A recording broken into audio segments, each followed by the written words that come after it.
Toca Livros e Grupo Editorial Selman apresentam As Bruxas da Noite, de Ritana Armeni, narrado por Cristina Carneiro. Para Constanza, minha bruxinha. Não, não sob um céu estrangeiro. Não ao abrigo de asas estrangeiras. Na época, eu estava com o meu povo, onde, por infelicidade, o meu povo estava. Ana Akhmatova. Malditos aviõezinhos. Aqueles malditos aviõezinhos. Chegam apenas à noite, descem em silêncio, lançam sua carga de fogo e voltam rapidamente para as nuvens. Em poucos minutos semeiam terror e destruição. Do campo tentam aprisioná-los nas redes dos refletores, mas eles escapam da artilharia antiaérea. Quando esta começa a disparar, é tarde demais. Eles já estão nas alturas de novo, além do manto de nuvens. Alfred pilota um caça-bombardeiro Junker de tecnologia avançada, o melhor da Luftwaffe. Durante o dia, rasga o céu e desce mergulhando de cabeça, com uma sirene que dá mais medo do que o espocar das metralhadoras, o estouro das bombas e o estrondo do desabamento dos edifícios atingidos. Agora, depois de uma noite em claro, olha para o céu que lentamente clareia e acende um cigarro. Com a chegada da luz, a calma voltará ao campo. Os feridos receberão tratamento. Os mortos serão sepultados. Os danos serão avaliados, para então se retomarem os preparativos para o novo dia. Todavia, nem a ordem nem a disciplina serão capazes de aplacar a inquietação que se respira por toda a parte. Ninguém sabe quem produz o inferno de fogo. Quem lança essas bombas? Alfred conseguiu ver que elas vêm de aviões pequenos, muito ágeis, que a artilharia antiaérea tem dificuldade para atingir porque são silenciosos. Escapam dos raios dos refletores porque ousam fazer manobras temerárias, viradas extremas, zigue-zagues improvisados. Será que se trata de uma divisão especial? Ele ainda não tem uma resposta. Ao que parece, tampouco a tem os altos escalões. São dias difíceis. A Wehrmacht quer aproximar-se do Cáucaso. Os soldados lutam com a lama antes de enfrentarem, dentro de algumas semanas, a neve e o gelo. A cada dia, o terreno se faz mais insidioso, a guerra mais longa e as ordens do comando contraditórias. Acreditavam que seriam enviados ao norte, a fim de levarem reforços para as tropas, prontas a entrar em Moscou e Leningrado. Achavam que estavam prestes a tomar a capital que nem mesmo Napoleão conseguira subjugar. Porém, de repente, chegou a ordem de ir para o sul, a fim de conquistar os oleodutos do Cáucaso. Precisam reabastecer o país e o exército com petróleo. E é necessário muito petróleo para colocar os veículos, os tanques, os navios, os aviões e os submarinos em funcionamento. Deu certo até determinado ponto, pensa Alfred, enquanto joga fora a ponta do cigarro. Até o verão, estavam convencidos de conseguir alcançar o objetivo. Mas há pouco tempo, algo tinha deixado de funcionar. O inimigo está em retirada, mas não em fuga. Stalingrado, cercada, atingida, bombardeada, resiste. Alcançar os poços é mais difícil do que o previsto. Agora se acrescentaram aqueles malditos aviõezinhos. São eles que alimentam um pressentimento incômodo. A infantaria, com seus pesados equipamentos, tem de avançar mais de 40 quilômetros por dia. Quando param, os soldados estão destruídos e esperam a noite como uma bênção para finalmente poderem deitar-se e fechar os olhos por algumas horas. Em vez disso, ao cair da escuridão, quando começam a saborear um pouco de tranquilidade, esses malditos aviõezinhos surgem no céu de repente e despejam sobre eles uma bomba depois da outra, até o amanhecer, em ritmo regular. O que desestabiliza as tropas, cansadas pelas longas caminhadas, não são os mortos e os feridos vítimas das incursões noturnas. O que os perturba É antes a surpresa, a incerteza, o cansaço pela falta de sono, a pergunta que ninguém consegue responder. Quem está provocando essa chuva de bombas? Alfred, porém, sabe uma coisa que os outros não sabem e que as altas esferas do comando quiseram calar. Algum tempo antes, um dos aviõezinhos caiu, espatifou-se no chão, por causa da névoa ou porque perdeu a rota. Quando os soldados da Wehrmacht se aproximaram, descobriram que havia 2 mulheres na cabine. Morreram na hora, ainda no posto de comando. Buscaram alguma coisa que as identificasse ou que permitisse entender de onde vinham e a qual regimento pertenciam. Não encontraram nada. Quem pilotava devia ter tomado todas as precauções para que nada de importante caísse em mãos inimigas. Os soldados foram embora, deixando que aqueles corpos fossem sepultados pelos camponeses do lugar. Depois relataram o fato aos comandantes. Seria possível que biplanos que parecem brinquedos, mas espalham tanto caos, sejam pilotados por mulheres? Seria possível que fossem elas a provocar, todas as noites, tanta destruição? O comando prefere não difundir a notícia. Os homens não devem saber que são ameaçados por garotas soviéticas no comando de aviões de brinquedo. Seria algo insuportável para eles. Mesmo Alfred tem dificuldade para aceitar o fato. Seria possível que fossem mulheres, tão competentes, ágeis, precisas, impiedosas, tão indiferentes ao perigo? Chegam à noite, de repente, semeiam o terror e depois tocam novamente o céu. Misteriosas, fugidias, impossíveis de capturar, parecem bruxas, Nachthexen, bruxas da noite. Eu queria conhecer uma bruxa. E segundo me disseram, ainda havia algumas em Moscou. A primeira tentativa não deu certo. Encalhou em um gentil e firme niet. O encontro era impossível por motivos banais, mas insuperáveis naquele momento. Não havia tempo, nem sempre as bruxas estavam disponíveis, e quem poderia organizar o encontro, por sua vez, estava muito ocupado. Entendi que era inútil insistir. O niet vinha da diretora do Museu da Grande Guerra Patriótica. Assim os russos chamam a Segunda Guerra Mundial, que não é um museu qualquer. As imensas salas abarrotadas de memórias, a exposição de armas, canhões, mísseis, uniformes, retratos, manifestos, bandeiras, a reconstituição de batalhas, estrelinhas e distintivos nas vitrines de cristal, para não falar do rosto dos generais e das cenas das paradas militares na Praça Vermelha. O perfil de Joseph Stalin por toda a parte, não apenas ali para prestar homenagem a uma história gloriosa.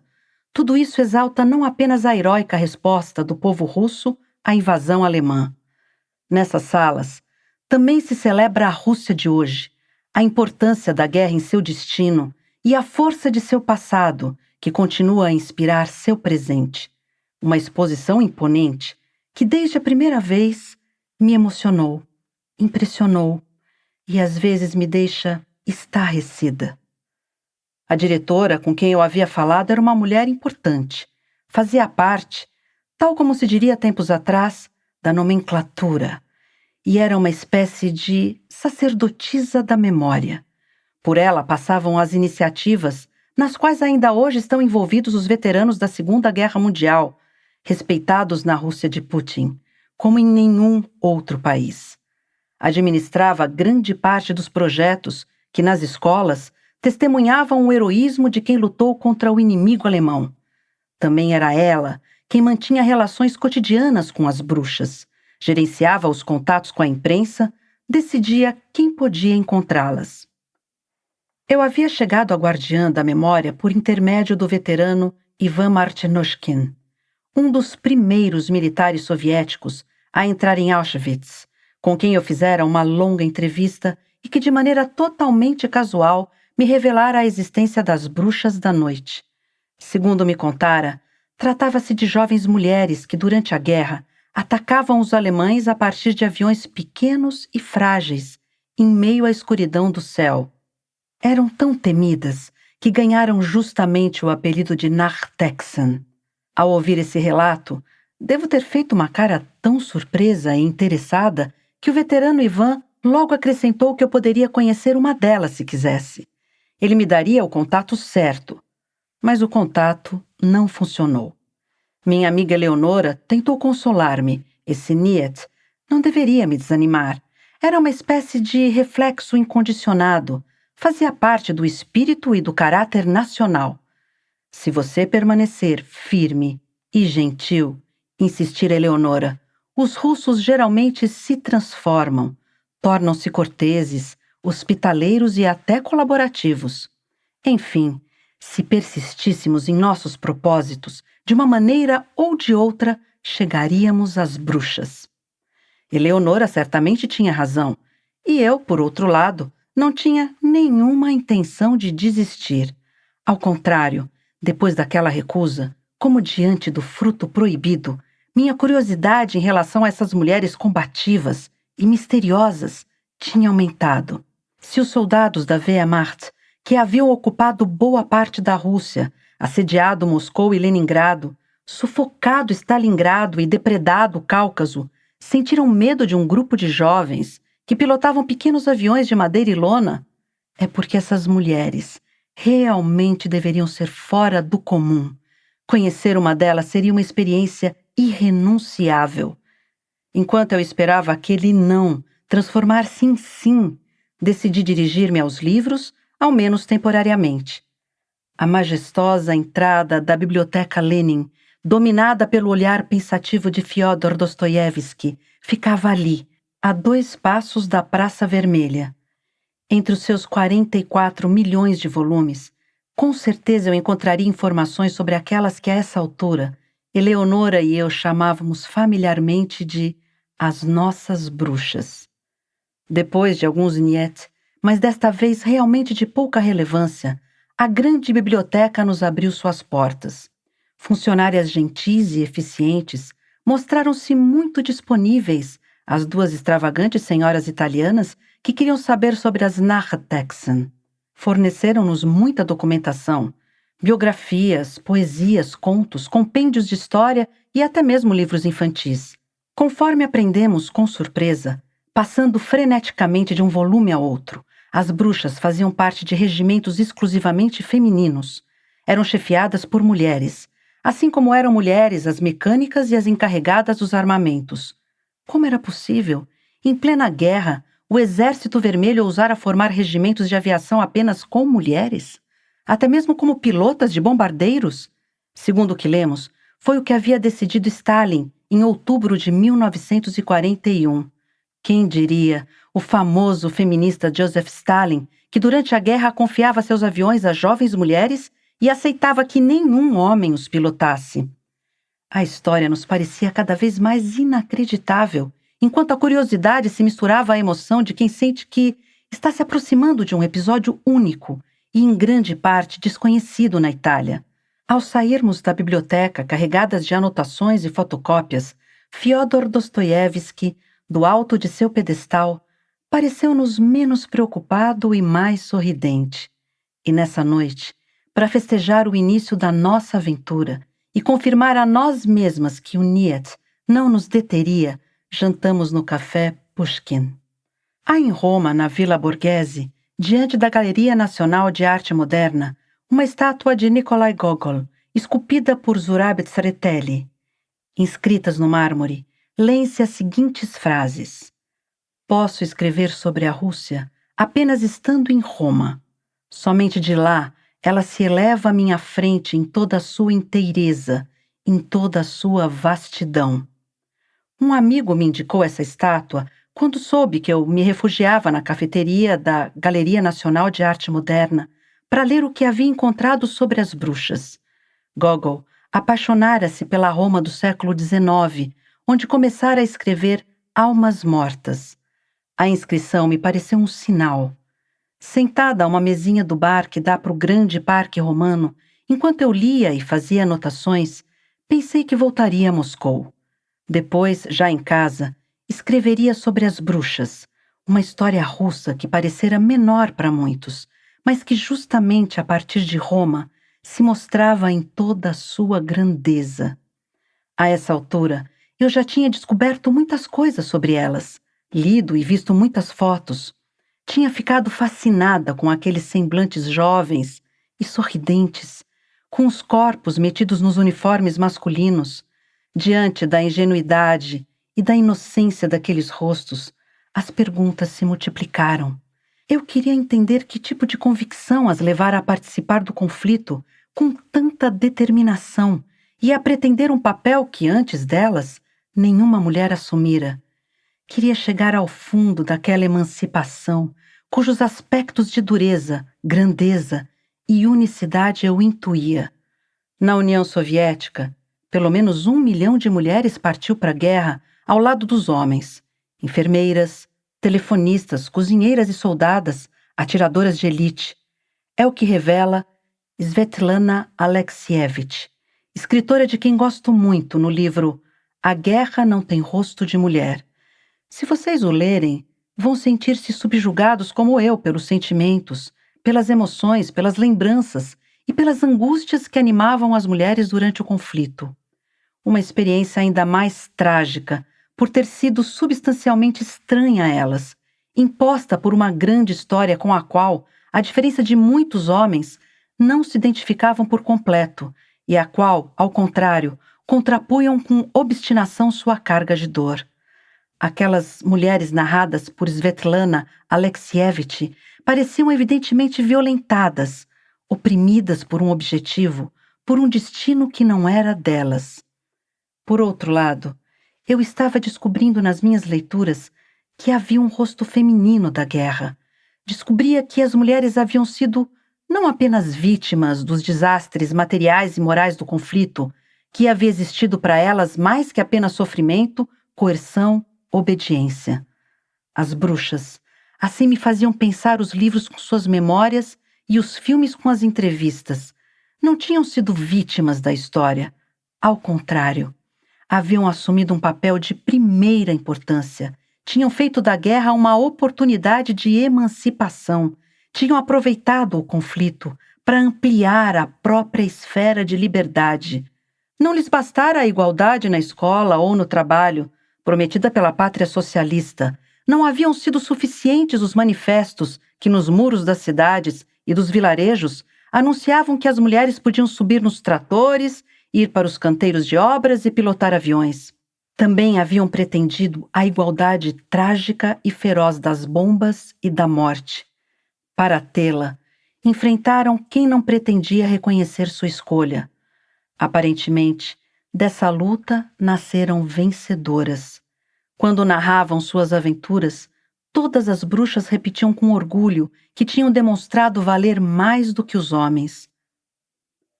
Volto a Moscou alguns meses depois, apenas por poucos dias. Embora eu não tenha renunciado ao sonho de conhecer uma bruxa, duvido que conseguirei nessa ocasião. Penso que, por enquanto, é melhor deixar todo o propósito de lado e aproveitar uma cidade dinâmica e resplandecente que se prepara para as festas de fim de ano, em meio a um inverno mais brando do que de costume. É uma bruxa que me encontra.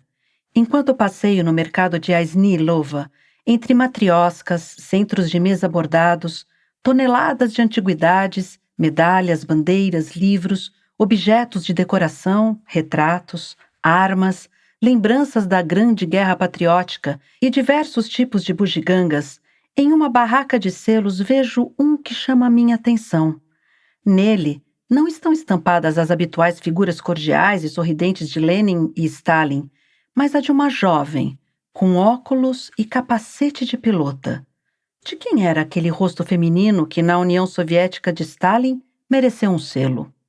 Não tive tempo de formular a pergunta. É Marina Rascavoy, respondeu-me o vendedor, um pouco surpreso por eu não ter reconhecido. De fato, não há livro sobre as bruxas que não a cite, nem relato que não fale dela. É a mulher que convenceu Stalin a constituir os regimentos compostos apenas por aviadoras. Agora, ela está na minha frente, ainda que em um selo. Compro, guardo com cuidado, em uma caderneta e sinto novamente o aperto da angústia. Desta vez, as bruxas estão me mandando uma mensagem e eu não consigo responder. Soa-me como um descumprimento do qual poderei arrepender-me. Nesse momento de desânimo, e em meio ao meu pessimismo, não noto a obstinação de Leonora que, com seu russo fluente e seu celular escangalhado, decidiu passar por cima da diretora do museu e bombardear as associações dos veteranos e os funcionários do Ministério da Defesa com e-mails, mensagens e telefonemas. Eles devem saber onde estão as últimas bruxas. Observo-a distraidamente, imaginando que esteja colecionando os habituais niet. Porém, uma tarde ela me anuncia triunfante. Consegui falar com Vladimir Alexandrovich Naumkin. Quem é? Foi minha primeira reação desconfiada. Um dos responsáveis entre os veteranos junto ao Ministério da Defesa, um senhor gentil, mas um pouco à moda antiga, informa-me Leonora. Ele não usa SMS nem e-mail, o que a fez penar, mas por fim atendeu ao telefone. Pedi a ele que nos apresentasse a uma bruxa, prossegue Eleonora. Niet? Que nada! Desta vez a resposta foi Arako. Tudo bem. Encontramos Vladimir Alexandrovich Naumkin na estação de metrô University. Com seu pesado sobretudo preto, cachecol bem dobrado e apertado em volta do pescoço, o imponente colbaque e os olhos claros, sérios e penetrantes, tem o aspecto solene dos militares reformados e os modos corteses e às vezes austeros dos russos de antigamente. O saco plástico com 2 livros sobre a Grande Guerra Patriótica revela que permaneceu estreitamente ligado a ela. Apresentamo-nos em um café próximo à estação. Ele fala de sua paixão por voar, de quando aos 17 anos inscreveu-se em um dos muitos aeroclubes do país e de como continuou depois os estudos no Instituto da Força Aérea de Grozny, tornando-se piloto militar e especializando-se na condução de helicópteros. Por muitos anos trabalhou na equipe responsável pelo resgate de astronautas e naves espaciais que retornavam dos voos pelo espaço. Em 1969, conta-nos com orgulho, resgatou o astronauta Volenov em condições extremas de temperatura, menos 38 graus centígrados, e depois o equipamento da nave soviético-americana Soyuz Apollo. Fala-nos de sua participação na guerra russo-afegã, como conselheiro para a Força Aérea junto ao Comando Geral, de quando arriscou a vida e foi condecorado, ao passo que muitos de seus companheiros morreram. Até alguns anos antes havia sido vice-diretor da Casa Central da Força Aérea, museu moscovita dedicado aos mais célebres pilotos e astronautas soviéticos. Portanto, conhece cada herói e heroína que engrandeceu a Rússia nos céus, em todas as épocas e situações, e, por conseguinte, também a última bruxa ainda viva.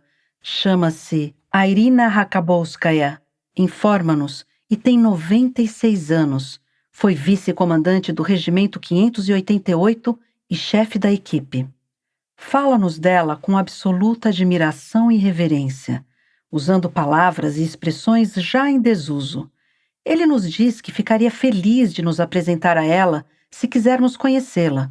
Pode acompanhar-nos até o apartamento dela na tarde seguinte. Se quisermos? Eleonora e eu estamos no 7º céu.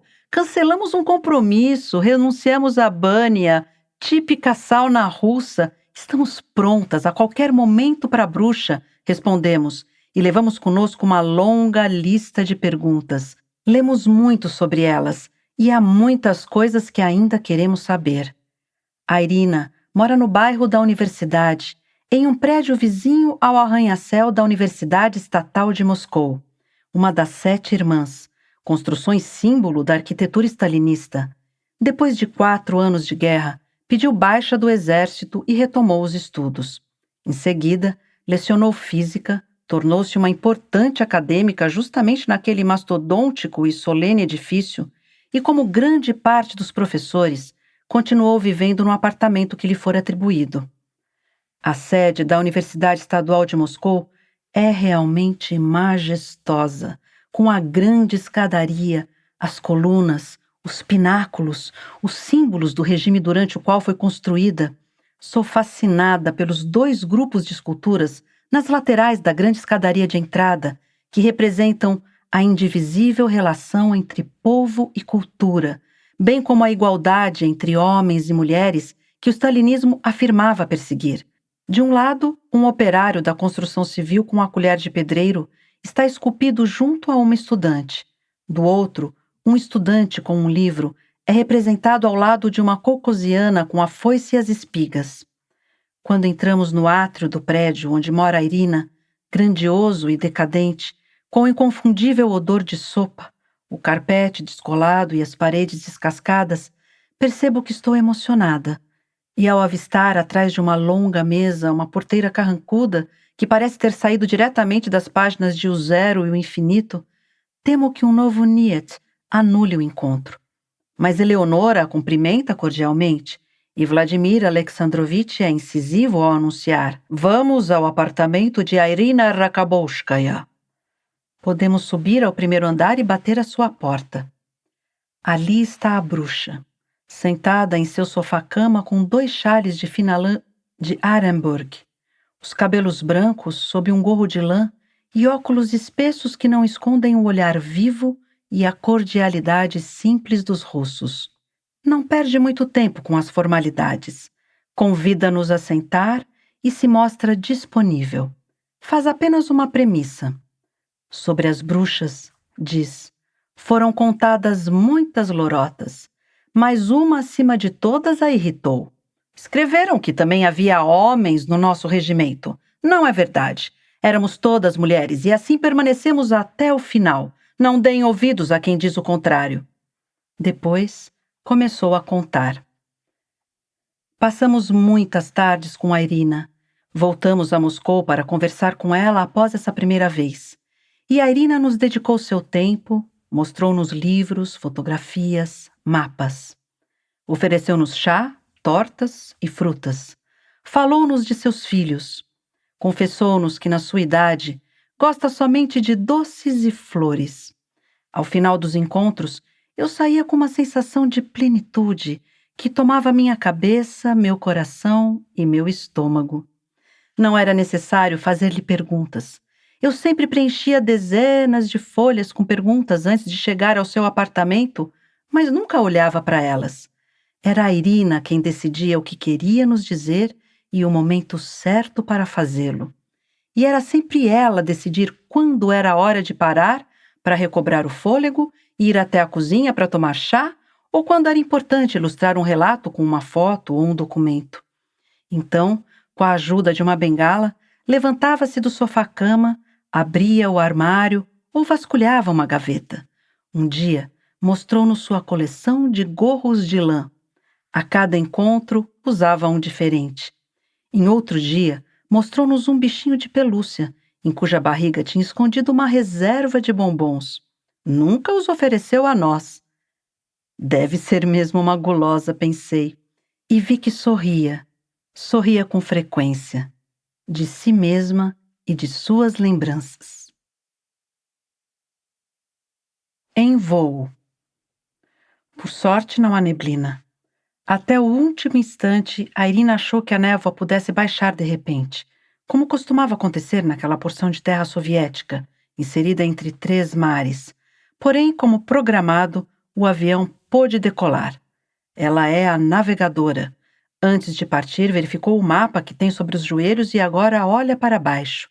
Ali está o rio, ao lado o pomar, depois algumas casas. Os camponeses fugiram ou foram mortos. Em seguida, uma mancha larga e escura, o bosque. Segundo as indicações, o inimigo estaria acampado justamente ao lado das casas, das quais seu comando deve ter se apropriado. Vêm-se algumas pequenas luzes, provavelmente fogueiras. Os alemães que caminharam o dia inteiro devem estar se aquecendo. Larissa é uma pilota hábil, uma das mais experientes do regimento.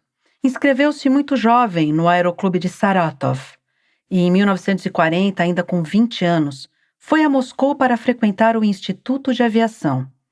A guerra não a pegou despreparada. Conhecia a grande Marina Rashkavoy, que foi quem a chamou. A convocação lhe pareceu um milagre. Ela, que desde pequena cultivara o sonho de voar, agora era chamada a fazê-lo ao lado de seu mito. Pilota o avião com tranquilidade. Pode alcançar até 120 km por hora. Falta pouco mais de meia hora para chegar ao destino. A Irina, no banco de trás, observa as mãos de Larissa acionando os comandos, levantando as alavancas e manejando o manche com perícia. Nem mesmo o Cáucaso parece preocupar a pilota, que mantém sua lúcida serenidade até diante das montanhas que se erguem como bastiões, formando barreiras que parecem engolir os pequenos aviões. Não a assustam os ventos úmidos que vêm do Mar Negro e a sacodem, nem as nuvens que, em um incessante movimento, mudam de um instante para o outro a visibilidade, nem a neblina que se ergue, densa e veloz, tampouco as fendas e as rochas traiçoeiras. Chegaram. As duas moças estão muito próximas, uma atrás da outra. Podem tocar-se na pequena cabine, mas se comunicam apenas através de um tubo de borracha, pois suas vozes são cobertas pelo ronco do motor. A Irina verifica o mapa mais uma vez, olha a bússola, não pode errar. Comece a descer, diz, depois de cerca de meia hora de voo. Precisamos ver melhor. Larissa desce mais. Estão a 700 metros. Mais um pouco e alguém poderia enxergá-las do solo. Melhor apagar as luzes, é inútil arriscar. Agora, as casas podem ser vistas com clareza, assim como as árvores do pomar. Para não serem ouvidas, também desligam os motores. Será que os camponeses conseguiram colher as maçãs a tempo? Surpreende-se a pensar a Irina, enquanto aperta a corda que comanda a liberação das bombas que estão na barriga do biplano. Em poucos segundos, vai puxá-la. Um compartimento se abrirá e os explosivos cairão no acampamento inimigo. Estão a quase 500 metros. Tem poucos segundos disponíveis para concluir a missão, o tempo exato para lançarem tochas que vão iluminar o terreno. Chamam-se SAB, estão ligadas a pequenos paraquedas e, ao descerem, iluminarão o alvo. É preciso andar rápido, muito rápido. Após a SAB, a Irina tem de desengatar as bombas e, ao mesmo tempo, Larissa precisa estar pronta para mergulhar de cabeça, sem descer a menos de 400 metros, para depois religar o motor, tornar a ganhar altura e subir rumo à lua. Pronto. A tocha iluminou o terreno. A Irina consegue ver claramente. É chegada a hora. Puxa a corda que segurou no colo até aquele momento e o compartimento disposto sob a barriga do avião onde estão as bombas se abre. Mais alguns segundos, depois o estrondo. São ofuscadas por uma luz, mas não vem o fogo nem as chamas, porque estão subindo novamente. 600, depois 700 metros. Vão rápido, com a máxima velocidade possível. Precisam ficar invisíveis. Feixes de luz rasgam o céu. Na terra, o inimigo ligou os refletores. Se as luzes alcançarem o avião, será o fim de Larissa e a Irina. A artilharia antiaérea inimiga é potente e precisa. Dificilmente errará um alvo tão lento. Na noite anterior, quando entrou em ação, o biplano foi obrigado a realizar um slalom, zigue-zague, entre as nuvens, e elas temeram o pior. Se tivessem sido atingidas, não teriam conseguido deixar o bimotor. Não tem paraquedas, isso não é previsto. De resto, lançar-se em território inimigo e ser capturado pela Wehrmacht é pior do que morrer. Resta apenas tentar esquivar-se dos ataques.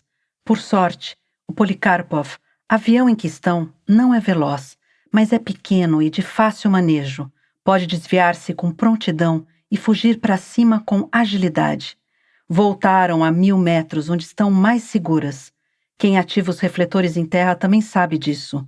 Agora o inimigo tem a certeza de que outros aviões, outras bombas chegarão em intervalos regulares de 5, 10 minutos, e de que o bombardeio vai durar a noite inteira, e de que será veloz e incansável. Larissa está concentrada na direção. Nada em seu rosto demonstra emoção ou cansaço. Faz apenas um aceno com a mão para dizer: conseguimos. A Irina percebe a tensão que ainda oprime o corpo da amiga. Descanse, Larissa. Deixe que eu assuma o comando, lhe diz.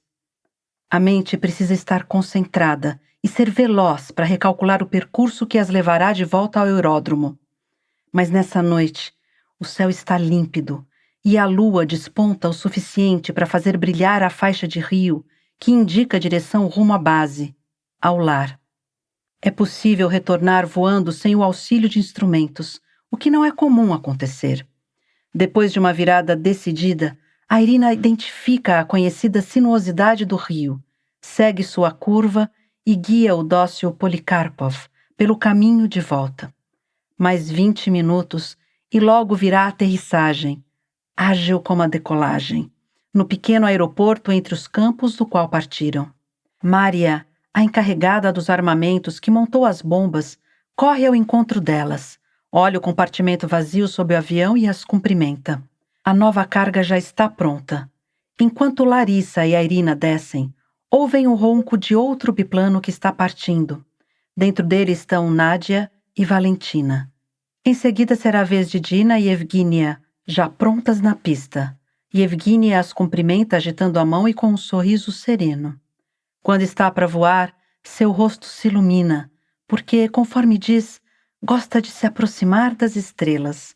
Ali se sente mais à vontade do que em terra. A Irina vê Sônia carregando as bombas sob a barriga do avião. Desta vez são menores e mais numerosas. E Olga verificando o combustível. A Irina e Larissa precisam esperar o próximo turno e podem descansar um pouco. Se conseguirem. A cabeça lateja, nas pernas ainda vibra um tremor difícil de controlar e o estômago está apertado como se estivesse em um torno.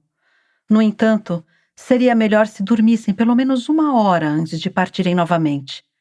É outono avançado, as noites são longas e cada avião pode fazer 6 ou 7 voos. Ao redor delas, no aeroporto improvisado, os Polikarpov em fila, um após o outro, esperam para decolar. Já os barracões onde uma cama as espera estão distantes. Não vale a pena ir até eles. A Irina pega uma coberta e se deita debaixo das asas de um avião. Larissa lhe oferece um pequeno travesseiro. Alguém bordou nele miosotes com linha azul. Coloca-o debaixo da cabeça e adormece no mesmo instante. Está quase escuro no apartamento da rua Leninsky Gori. A Irina acabou de narrar um dos 23 mil voos realizados pelas bruxas nos quase 4 anos da Grande Guerra Patriótica. Tem nas mãos uma pequena maquete de madeira de um Polikarpov, que mantém no criado mudo ao lado de sua cama, junto com os remédios e uma garrafa d'água. Como uma criança brincando, ela o leva para cima e para baixo durante o relato, imitando o voo noturno, os mergulhos de cabeça, as subidas. Descreveu em detalhes as noites de guerra, seus gestos e os de sua colega. Observei-a com atenção. Não tem o rosto comovido de uma idosa que relembra suas experiências mais emocionantes, mas antes o da docente, que quer explicar direito, sem negligenciar nenhum dado, para que os alunos entendam e, sobretudo, para que não entendam errado. Vladimir Alexandrovich e eu permanecemos mudos e imóveis enquanto durou o relato. Eleonora traduziu com a voz por vezes interrompida pela emoção. Nem abri o caderno no qual deveria fazer anotações. Quando a Irina para de falar, olha-nos satisfeita e alegre. Se queria nos impressionar, conseguiu. Era uma vez. Quando volto a Roma, posso dizer que tenho uma bela história para contar. Uma história fascinante, que nas palavras de Irina revelou-se mais extraordinária do que eu poderia imaginar. Agora tenho de decidir como transmiti-la, como escrevê-la. E isso, mais uma vez, é difícil. Preciso descrever uma guerra, um conflito fundamental da história soviética. Toda guerra, ainda mais a Grande Guerra Patriótica, pode ser contada de 2 maneiras.